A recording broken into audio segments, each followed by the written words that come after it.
Hallelujah.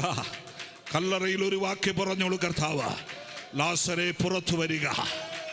നാറ്റം വമിച്ചു തുടങ്ങിയത്, അസാധ്യമെന്ന് ലോകം വിധി എഴുതിയത്, ഇനി ഒരിക്കലും ഉയർക്കത്തില്ല എന്ന് പറഞ്ഞ് വിധി എഴുതിയത്, ആമേ കല്ലറയിൽ ഒതുങ്ങിപ്പോയി എന്ന് പറഞ്ഞത്, ആമേൻ ഒറ്റ വാക്കിന്റെ മുൻപിൽ പുറത്തു വന്നെങ്കിൽ ഇന്ന് പകൽക്കാലത്ത് ദൈവത്തോട് പറ, എന്റെ അവിശ്വസ്തതകളെ ക്ഷമിച്ച്, എന്റെ കുറവുകളെ ക്ഷമിച്ച്, എന്റെ പാപങ്ങളെ ക്ഷമിച്ച്, എന്റെ പിരിമുറുകളെ ക്ഷമിച്ച് എനിക്ക് വേണ്ടി ഒരു വാക്ക്.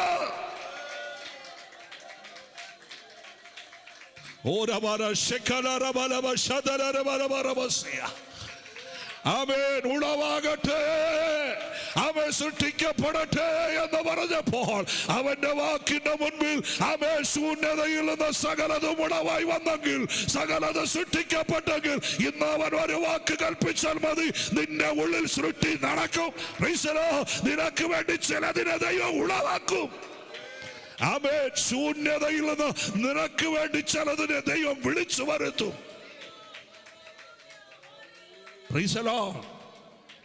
വിശ്വസിക്കുന്നവർക്ക് വേണ്ടി വ്യാപരിക്കുന്ന ഒരു ശക്തിയുണ്ട്. അതാണ് മറ്റ ശക്തിയാ.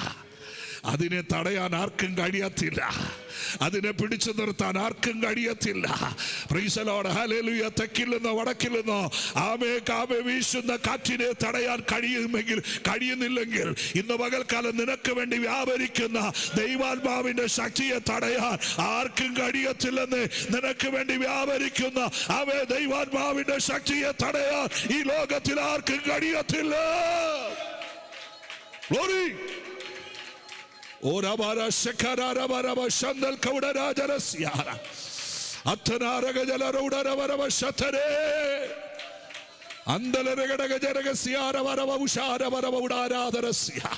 അവൻ രാജാക്കന്മാരെ നടക്കിയ ദൈവമാണ്, അവൻ പട്ടണങ്ങളെ ഇളക്കിയ ദൈവമാണ്, ആകാശത്തിന്റെ ശക്തികളെ ഇളക്കുവാൻ കഴിവുള്ളവൻ, അന്ധകാര ശക്തികളെ ബന്ധിക്കുവാൻ കഴിവുള്ളവൻ, പ്രകൃതിയുടെ മേൽ അധികാരമുള്ളവൻ.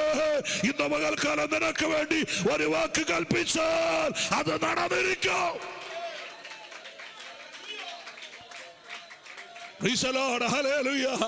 അസാധ്യങ്ങളുടെ നടുവിൽ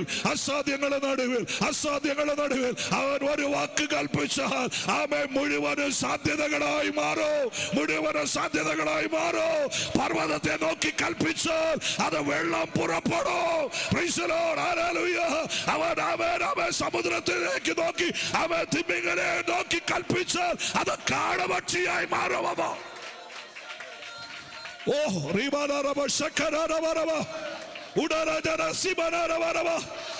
ഹൃദയം തുറന്ന് അതരം തുറന്ന് ദൈവത്തെ ഒന്ന് ആരാധിക്കാം. ദൈവത്തിന് മഹത്വം കൊടുക്കാം. ഇന്ന് പകൽക്കാലം കർത്താവേ, എനിക്ക് വേണ്ടി, എന്റെ കുടുംബത്തിന് വേണ്ടി, എന്റെ തലമുറയ്ക്ക് വേണ്ടി ഒരു വാക്ക് അങ്ങ് കൽപ്പിക്കണമേ കർത്താവേ. യെസ്.